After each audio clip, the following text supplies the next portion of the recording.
ലോകത്തെ നടുക്കിയ ആകാശ ദുരന്തം കഴിഞ്ഞിട്ട് ദിവസം 2 കഴിഞ്ഞു എങ്കിലും അവിടെയുള്ള തിരച്ചിലുകൾ ഇപ്പോഴും തകൃതിയായിട്ട് നടക്കുകയാണ്.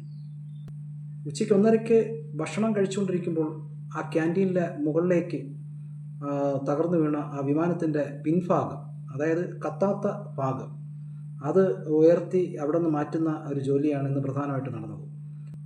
ഇന്ന് അവിടെ നിന്ന് ഒരു മൃതദേഹം കൂടെ കണ്ടെടുക്കുകയുണ്ടായി. അതിൻ്റെ ലക്ഷണങ്ങൾ വെച്ച് അനുമാനിക്കുന്നത് ഈ വിമാനത്തിലുണ്ടായിരുന്ന ഏതോ ഒരു എയർ ഹോസ്റ്റസിൻ്റേതാണ് ആ ബോഡി എന്നാണ് ഇപ്പോൾ ഒരു അനുമാനത്തിലെത്തിയിരിക്കുന്നത്. അത് സ്ഥിരീകരിച്ചിട്ടില്ല. ഈ വിമാനാപകടത്തിൻ്റെ കാരണങ്ങൾ കണ്ടുപിടിക്കാനായിട്ട് ഒരു ഉന്നത സമിതിയെ, ഒരു അന്വേഷണ സംഘത്തെ കേന്ദ്ര സർക്കാർ ഇന്ന് നിയോഗിക്കുകയുണ്ടായി. ഹോം സെക്രട്ടറിയാണ് അതിൻ്റെ പ്രധാനപ്പെട്ട ആളായിട്ട് വരുന്നത്. മറ്റ് വ്യോമയാന രംഗത്തെ അതിപ്രഗത്ഭരായ ആൾക്കാരും പിന്നെ ഉന്നത ഉദ്യോഗസ്ഥരും ഒക്കെ അടങ്ങുന്ന ഒരു സംഘമാണ് ഈ അന്വേഷണ സംഘത്തിലുള്ളത്. അവർ അന്വേഷണം തുടങ്ങിക്കഴിഞ്ഞു. പിന്നെ ഇതിൻ്റെ ബ്ലാക്ക് ബോക്സ് കണ്ടുകിട്ടിയിട്ടുണ്ട്. അപ്പോൾ ആ ബ്ലാക്ക് ബോക്സിനെ അതിനെപ്പറ്റി വിശകലനം നടത്തിയാൽ മാത്രമേ ഇതിൻ്റെ യഥാർത്ഥ കാരണം കണ്ടെത്താനാകുള്ളൂ. അതിനി ദിവസങ്ങൾ പിടിക്കും. അപ്പോൾ അതിൻ്റെ വിവരങ്ങൾ വരുമ്പോൾ ഏതാണ്ടൊരു പൂർണ്ണ രൂപം കിട്ടും. പക്ഷേ ഇപ്പോൾ പലരും പല സംശയങ്ങൾ പ്രകടിപ്പിക്കുന്നുണ്ട്. സാധാരണക്കാരായ ആൾക്കാർ പറയുന്നതെന്ന് പറഞ്ഞാൽ ഇതിൻ്റെ വിമാനത്തിൻ്റെ പഴക്കമാണ്. ഈ വിമാനത്തിന് ബോയിങ് 787 എന്ന് പറയുന്ന ഈ അപകടത്തിൽപ്പെട്ട വിമാനത്തിന് ഏതാണ്ട് ഒരു 11 വർഷത്തോളം പഴക്കമുണ്ട്. പക്ഷേ ഒരു വിമാനത്തെ സംബന്ധിച്ചിടത്തോളം ഈ 11 വർഷം എന്ന് പറയുന്ന വലിയ പഴക്കമൊന്നുമല്ല. അതായത് സാധാരണ ബോയിങ് ഈ ഒരു വിമാനം എന്ന് പറയുന്നത് ഒരു 40 വർഷം വരെ പറത്താം എന്നുള്ളതാണ്. അതായത് ഒരു 30 വർഷം യാത്രാ വിമാനമായിട്ടും പിന്നെ അതിന് ശേഷമുള്ള ഒരു 10 വർഷം ചരക്ക് വിമാനമായിട്ടും ഒക്കെ പറപ്പിക്കാൻ പറ്റുന്ന ഒരു വിമാനമാണ്. അതുകൊണ്ട് പഴക്കമുള്ള ഒരു പ്രശ്നം വരുന്നില്ല. പിന്നെ അതുപോലെ തന്നെ പൈലറ്റുമാരുടെ പരിചയസമ്പന്നത, അത് 8000 മണിക്കൂറിലധികം വിമാനം പറത്തി പരിചയമുള്ള പൈലറ്റും പിന്നെ ഫസ്റ്റ് ഓഫീസറായിട്ട് കോപ്പൈലറ്റായിട്ടുള്ളത് 3000 മണിക്കൂറുകൾക്കധികം പറത്തിയിട്ടുള്ള ഒരു വൈമാനികനുമാണ്. ഒരു 250 മണിക്കൂറുകൾ പറത്തി കഴിഞ്ഞാൽ അതിന് എക്സ്പീരിയൻസ് ആയി എന്നാണ് പറയപ്പെടുന്നത്. വിമാനം പറത്തുന്ന മണിക്കൂറുകളുടെ അടിസ്ഥാനത്തിലാണ് ഈ പരിചയസമ്പന്നത നിശ്ചയിക്കുന്നത്. അപ്പോൾ പരിചയസമ്പന്നതയുടെ കാര്യത്തിൽ പൈലറ്റുമാർ ഒട്ടും പിന്നിലല്ലായിരുന്നു. പിന്നെ വിമാനത്തിൻ്റെ എൻജിൻ്റെ തകരാറ്, അതാണ് പ്രധാനമായിട്ട് ഇപ്പോഴും എല്ലാവരും പറയപ്പെടുന്നത്. അപ്പോൾ എൻജിൻ തകരാറ് ഉണ്ടായെങ്കിൽ അത് എങ്ങനെ, എന്തുകൊണ്ട് സംഭവിച്ചു? അത് മെയിൻ്റനൻസിൻ്റെ കുറവുകൊണ്ടാണോ? മെയിൻ്റനൻസ് നടത്തിയതിൽ എന്തെങ്കിലും അപാകതയുണ്ടോ? കാലാകാലങ്ങളിൽ വിമാനങ്ങളിലെല്ലാം മെയിൻ്റനൻസ് നടത്താറുണ്ട്.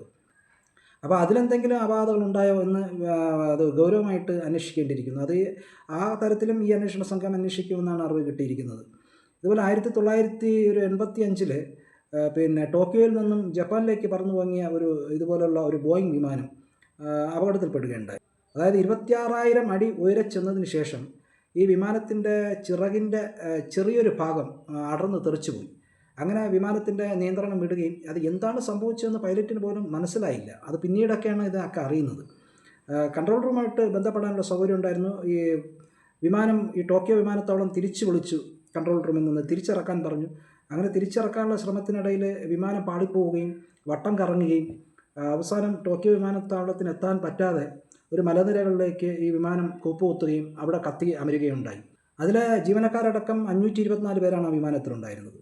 അതിൽ 4 പേര് അത്ഭുതകരമായിട്ട് രക്ഷപ്പെട്ടു. ഇപ്പോൾ നമ്മുടെ ഈ നടന്ന വിമാനത്തിൽ ഒരാൾ രക്ഷപ്പെട്ടതുപോലെ. പിന്നെ അതിൻ്റെ ഇതുപോലെ അന്വേഷണം നടക്കുകയുണ്ടായി. അന്വേഷണത്തിൻ്റെ അവസാനം ആണ് ഈ വാലിൻ്റെ ഭാഗം എന്തുകൊണ്ട് അത് അടർന്നു പോയി എന്നുള്ളതിനെക്കുറിച്ച് അന്വേഷണം നടത്തിയ വർഷങ്ങൾക്ക് ശേഷമാണ് അതിനുള്ള കാരണം കണ്ടെത്തിയത്. കാരണം ഈ വിമാനം ഒരിക്കൽ കുറച്ച് കാലങ്ങൾക്ക് മുമ്പ് ഏതോ ഒരു റൺവേയിൽ ഇറങ്ങിയപ്പോൾ ഇതിൻ്റെ വാലിൻ്റെ ഭാഗം റൺവേയിൽ ഉരസി തീ കത്തുകയുണ്ടായി, ചെറുതായിട്ട് സ്പാർക്കിംഗ് ഉണ്ടായി. അപ്പോൾ അതിൻ്റെ മെയിൻ്റെനൻസ് ഒക്കെ നടത്തിയിരുന്നു. പക്ഷേ ആ മെയിൻ്റെനൻസ് ചെയ്തതിൻ്റെ അപാകതയാണ് ആ വിമാനാപകടത്തിൻ്റെ കാരണം എന്ന് പിന്നീട് കണ്ടെത്തുകയുണ്ടായി. അതുപോലെ ഇവിടെയും അവസാന നിമിഷം മാത്രമേ ഈ ബ്ലാക്ക് ബോക്സിൻ്റെ വിശകലനമൊക്കെ നടത്തി അവസാന നിമിഷം മാത്രമേ നമുക്ക് ഇതിൻ്റെ കാരണം കണ്ടെത്താനാകുള്ളൂ. അപ്പോൾ ഈ ബ്ലാക്ക് ബോക്സിലെ വിവരങ്ങളൊക്കെ അടിസ്ഥാനത്തിലും പിന്നെ മുൻകാല മെയിൻ്റെനൻസിൻ്റെ ചരിത്രങ്ങളൊക്കെ അന്വേഷിച്ചാൽ മാത്രമേ ഈ വിമാനാപകടത്തിൻ്റെ യഥാർത്ഥ ഒരു സത്യാവസ്ഥ പുറത്തു വരികയുള്ളൂ. ഈ വിമാനാപകടത്തിൻ്റെ പശ്ചാത്തലത്തിൽ അപകടത്തിൽപ്പെട്ട ബോയിങ് 787 ആ വിഭാഗത്തിൽപ്പെടുന്ന ബോയിങ് വിമാനങ്ങളിലെല്ലാം തന്നെ പരിശോധനകൾ നടക്കുകയാണ്. ഇന്നലെ തന്നെ ബോംബെയിൽ നിന്ന് പറന്നു പൊങ്ങിയ 2 വിമാനങ്ങളെ തിരിച്ച് ഇറക്കിക്കൊണ്ടാണ് ഈ പരിശോധന നടത്തിയത്. വ്യോമസുരക്ഷയുടെ കാര്യത്തിൽ ഒരു വിട്ടുവീഴ്ചയുമില്ലെന്നാണ് വ്യോമയാന മന്ത്രി പറഞ്ഞത്. അതിൻ്റെ ഭാഗമായിട്ട് എല്ലാ ബോയിങ് വിമാനങ്ങളിലും പരിശോധന കർശനമാക്കിയിട്ടുണ്ട്. ഏതാണ്ട് 9-10 വിമാനങ്ങളിൽ പരിപൂർണമായ പരിശോധന നടന്നു കഴിഞ്ഞു. ഇനിയും ധാരാളം വിമാനങ്ങൾ പരിശോധനയ്ക്ക് വേണ്ടി വിധേയമായിക്കൊണ്ടിരിക്കുകയാണ്. അപ്പോൾ ഇതിൻ്റെ പരിശോധനകൾ പൂർത്തിയാക്കാൻ മാത്രമേ ഈ വിമാനങ്ങൾ സർവീസ് തുടരാൻ സാധിക്കുകയുള്ളൂ. അപ്പോൾ ഇതിൽ ബുദ്ധിമുട്ടിലായ യാത്രക്കാരോടെല്ലാം എയർ ഇന്ത്യ നിർദ്ദേശം നൽകിയിരിക്കുന്നത് നിങ്ങൾക്ക് വേണമെങ്കിൽ ടിക്കറ്റ് ക്യാൻസൽ ചെയ്യാം, അല്ലെങ്കിൽ റീഷെഡ്യൂൾ അറേഞ്ച് ചെയ്യാം എന്നാണ്. അപ്പോൾ അങ്ങനെ അതിൻ്റെ പരിശോധനയും ഒരു ഭാഗത്തൂടെ നടന്നുകൊണ്ടിരിക്കുകയാണ്. ഒരിക്കലെങ്കിലും വിമാനത്തിൽ ഒന്ന് യാത്ര ചെയ്യണം എന്ന് ആഗ്രഹിക്കാത്ത ആൾക്കാർ ചുരുക്കമാണ്. അതായത് നമ്മുടെ ബസ്സിനേക്കാളും ട്രെയിനിനേക്കാളും കടൽ യാത്രയേക്കാളും ഏറ്റവും സുഖകരമായ യാത്ര എന്ന് പറയുന്നത് വ്യോമയാന യാത്രയാണ്, വിമാനത്തിലെ യാത്രയാണ്. പക്ഷേ ഒരു അപകടമുണ്ടായാൽ അതിൻ്റെ തീവ്രതയും വളരെ കൂടുതലാണ് വിമാനയാത്രയും. പക്ഷേ വിമാനാപകടങ്ങളെന്ന് പറഞ്ഞാൽ നമ്മൾ മറ്റുള്ള അപകടങ്ങളെപ്പോലെ സ്ഥിരമായി നടക്കുന്ന ഒരു സംഭവമല്ല. ഏതാണ്ട് 9 ലക്ഷത്തോളം വിമാന സർവീസുകൾ നടക്കുമ്പോൾ ഏതെങ്കിലും ഒരു വിമാനമാണ് അപകടത്തിൽപ്പെടുന്നത്. പക്ഷേ അതിൻ്റെ തീവ്രത വളരെ കൂടുതലായിരിക്കും. ഇതുവരെയുള്ള വിമാനാപകടങ്ങളിൽ ഏതാണ്ട് 9 വിമാന അപകടങ്ങളിലാണ് അതിലുണ്ടായിരുന്ന എല്ലാവർക്കും ജീവഹാനി സംഭവിച്ചിട്ടുള്ളത്. ഇപ്പോൾ ഈ സർവീസ് നടത്തിയ നമ്മുടെ എയർ ഇന്ത്യ എന്ന് പറയുന്ന വിമാന കമ്പനി ഇവിടെ ടാറ്റ കമ്പനിയുടെ അണ്ടറിലാണ് വരുന്നത്. അപ്പോൾ ഈ ടാറ്റ കമ്പനി ഈ അപകടം നടന്ന ഉടനെ തന്നെ ഈ അപകടത്തിൽപ്പെട്ട എല്ലാവർക്കും 1 കോടി രൂപ വീതം സഹായം പ്രഖ്യാപിച്ചു. ഈ ഹോസ്റ്റൽ കെട്ടിടങ്ങൾ എല്ലാം പുനർനിർമ്മിച്ച് കൊടുക്കാമെന്ന് വാഗ്ദാനം നൽകി.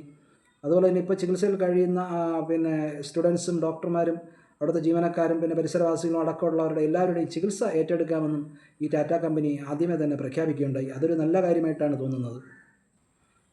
ഈ അപകടത്തിൽപ്പെട്ട ആൾക്കാരുടെ മൃതദേഹത്തിൻ്റെ അവശിഷ്ടങ്ങൾ അവരുടെ ബന്ധുക്കൾക്ക് വിട്ടുകൊടുക്കാൻ ഇനിയും 1-2 ദിവസങ്ങൾ പിടിക്കും.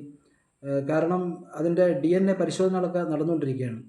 അഹമ്മദാബാദ് സർക്കാർ ഒരു 36ഓളം ആൾക്കാരെയാണ് ഡോക്ടേഴ്സ്മാരെയാണ് ഈ DNA പരിശോധനയ്ക്കായിട്ട് നിയോഗിച്ചിട്ടുള്ളത്. അപ്പോൾ അത് തകൃതിയായിട്ട് നടക്കുന്നുണ്ട്. ഇതുവരെ 225ഓളം ആൾക്കാർ, അതായത് ഈ മരിച്ചവരുടെ ബന്ധുക്കൾ അവിടെ വന്ന് DNA സാമ്പിൾ കൊടുക്കുകയുണ്ടായി, രക്തം കൊടുക്കുകയുണ്ടായി. അതിൽ നമ്മുടെ കേരളത്തിൽ നിന്നുള്ള രഞ്ജിതയുടെ സഹോദരൻ ഉൾപ്പെടെ അവരുടെ ബന്ധുക്കളടക്കം രക്തസാമ്പിളുകൾ കൊടുക്കുകയുണ്ടായി. അപ്പോൾ അത് പരിശോധനാ ഫലം വരണമെങ്കിൽ ഏതാണ്ട് 72 മണിക്കൂറിലധികം സമയം പിടിക്കുമെന്നാണ് പറയുന്നത്. അപ്പോൾ അത് കഴിഞ്ഞാൽ മാത്രമേ മൃതദേഹത്തിൻ്റെ അവശിഷ്ടങ്ങൾ ഭാഗങ്ങൾ ബന്ധുക്കൾക്ക് വിട്ടുകൊടുക്കുകയുള്ളൂ.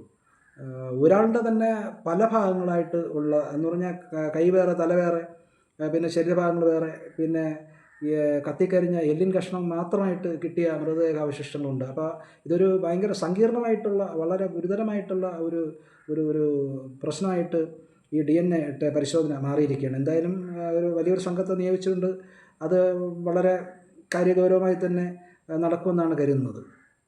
ഓരോ ഫ്ലൈറ്റിലും ഓരോ വിമാനയാത്രയിലും യാത്ര ചെയ്യുന്നവർ വളരെ പ്രാർത്ഥനയോടുകൂടി, വളരെ പ്രതീക്ഷകളോടുകൂടി, വളരെ സ്വപ്നങ്ങളോടുകൂടിയാണ് യാത്ര ചെയ്യുന്നത്. പക്ഷേ ഇതിൽ യാത്ര ചെയ്തവരുടെ സ്വപ്നങ്ങൾ 5 മിനിറ്റിനകമാണ് വെന്ത് വെണ്ണീറായത്. നമ്മുടെ മലയാളികളുടെ ദുഃഖം എന്ന് പറയുന്നത് നമ്മുടെ ഒരു സഹോദരി രഞ്ജിതയും ഇതിൽ ഉൾപ്പെട്ടു എന്നുള്ളതാണ്. പക്ഷേ നമ്മളൊന്ന് ആലോചിക്കണം, ആ വിമാനത്തിൽ യാത്ര ചെയ്ത എല്ലാവരും തന്നെ മനുഷ്യരാണ്, നമ്മുടെ സഹോദരന്മാരാണ്. അതിൽ കൈക്കുഞ്ഞുങ്ങളുണ്ട്, കൊച്ചു കുട്ടികളുണ്ട്, അവർക്കുമൊക്കെ ഉറ്റവരും ഉടയവരും ബന്ധുക്കളും സ്വന്തക്കാരും ഒക്കെ ഉണ്ട്. അപ്പോൾ അവരും നമ്മളെ പോലെയൊക്കെ ദുഃഖിക്കുന്നുണ്ടാവാം. അവരുടെ ദുഃഖത്തിലും നാം പങ്കുചേരേണ്ടതുണ്ട്. ഈ മരിച്ചവരുടെ ബന്ധുക്കളുടെ ദുഃഖത്തിൽ പങ്കുചേർന്നുമുണ്ട്. അവർക്ക് ഈ ദുഃഖം താങ്ങാനുള്ള കരുത്ത് ഈശ്വരൻ നൽകട്ടെ എന്ന് പ്രാർത്ഥിച്ചുകൊണ്ട് നിർത്തുന്നു.